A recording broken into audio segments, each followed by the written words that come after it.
Yeah, today we're going to start our discussion of Chapter 18, which is about confidence intervals for proportions.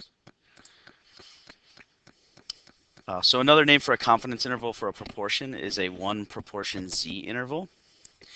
And it's important to talk about what a confidence interval is. So far when we've been talking about sampling and collecting data, we've been collecting what's called point estimates. It's one estimate of what the true population proportion is. We can do better than that. We can build an interval or a confidence interval that we can be confident about containing the true population proportion. So we know that when we take a sample, that's not the real proportion of, so let's say, people who believe in aliens. It's an estimate. It's only one number. So if we build a confidence interval, we're hoping to sort of cast a net, so to speak, that will contain the true population proportion. Uh, as ever, this becomes a little more clear when we do a problem, but let's first talk about the formula for a confidence interval. So this is the setup of a confidence interval using this formula to calculate SE, which is the standard error. Okay, we call it a standard error when we're doing a confidence interval because we're estimating the standard deviation for the sampling distribution. So we're not going to call it standard deviation because this is an estimate using our sample proportion. So we'll call it standard error. Uh, Reminder again that Q hat is 1 minus P hat. Z star is a critical value. It's a Z-score that's associated with a specific level of confidence. So when we build a confidence interval, we actually have to come up with what level of confidence we want. Some standard confidence levels that we use are 95, 90, and 99. And so that is actually related to the normal curve like we've seen in the last unit. P is a point estimate. So we get that from a sample. We take a sample of people and find the proportion that we're interested in, and that would be our P hat like it has been. The combination of Z star times the standard error is what we call the margin of error. And so what we end up doing is once we calculate our margin of error, we add and subtract that margin of error to our point estimate, and we build an interval from one number to another number that gives us a level of confidence that the actual population proportion is within that interval.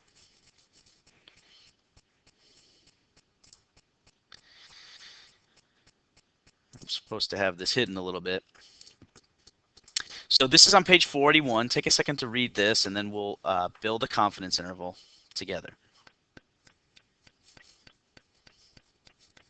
So Gallup asked people, 510 randomly sampled adults, how they feel the death penalty is being applied. 58 said fairly, 36 unfairly, and 75, I think my number's probably wrong, or maybe 75 people said they didn't know. So we want to know what we can conclude.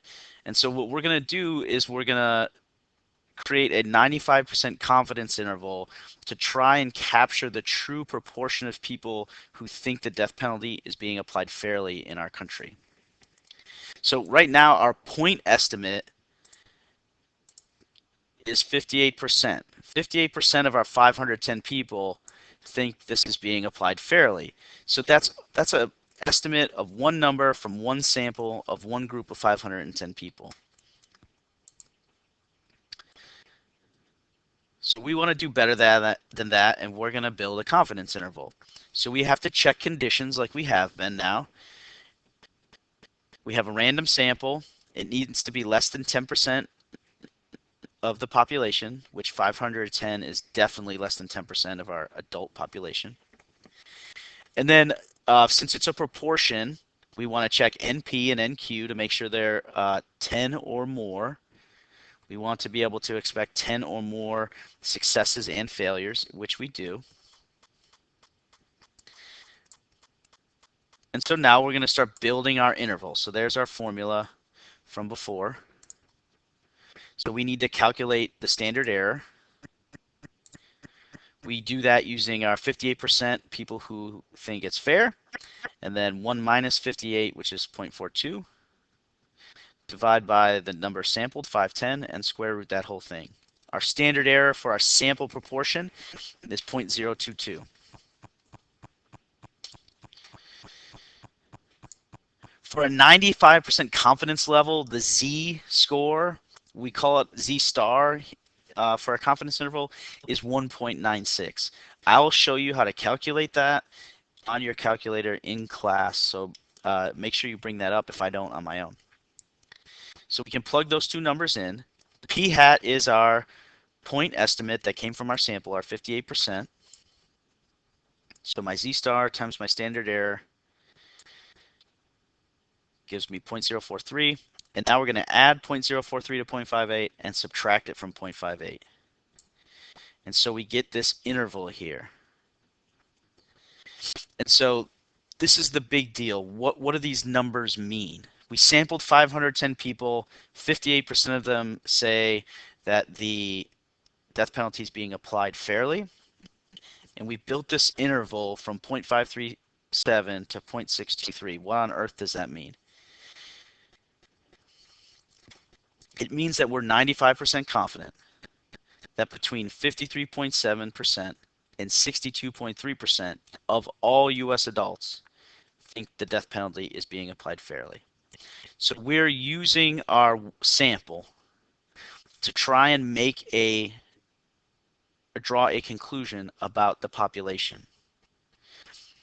So 58% of the population isn't exactly the number of people who believe the death penalty is being applied fairly.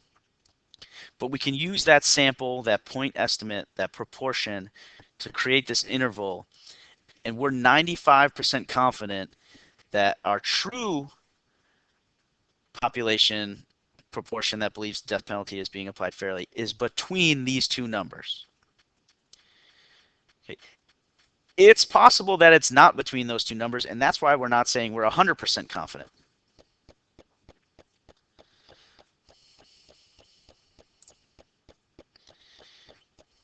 So it's important to understand what it means when we say we're 95% confident that this is the case. That means if we were able, so in our example, if we were able to sample every possible combination of 510 United States adults, and we found the proportion of them who believed the death penalty was applied fairly, and then we created a confidence interval like we just did for all of those samples, 95% of those intervals would actually contain the true population proportion. So if we could create every single interval, which we can't, that would be impossible. But if we could, 95% of those intervals would contain the true population proportion. And so then we will say we are 95% confident the true proportion is within our interval. So some things to note. The higher our confidence level, the wider the interval is going to be. So if we are 100% confident that the true population proportion is in our interval, we're basically saying, hey, the proportion of people who believe the death penalty is being applied fairly is between 0 and 100. That doesn't really tell us anything interesting, but we can be 100% confident that the proportion is between 0 and 100%. The lower our confidence is, the more narrow the interval is. So it's kind of like if you think about fishing with a net. The smaller my net, the less confident I can be in catching some fish. The bigger the net I have, the more confident I can be in catching fish. So when my confidence level is high, like 95 or 99%, my interval I create is going to be wider than if I have a lower confidence, let's say 80% confident. Okay, another way to think about that is mathematically.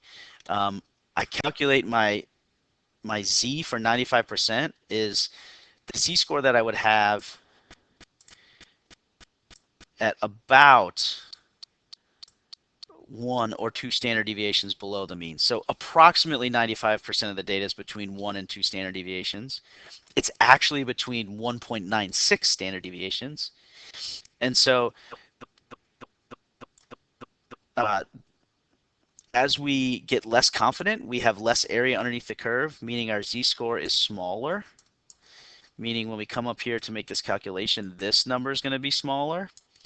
And when we add it to our point estimate, that's going to be smaller. So a couple ways to look at the lower your confidence, the more narrow your interval. Again, we'll do more of these in class together, and so hopefully as we go, it will be a little bit more clear, or a lot more clear, of what these things mean. So remind me in class to show you how to calculate Z star. We'll do some of these creating confidence intervals together. I just want to get the conversation started here with this video.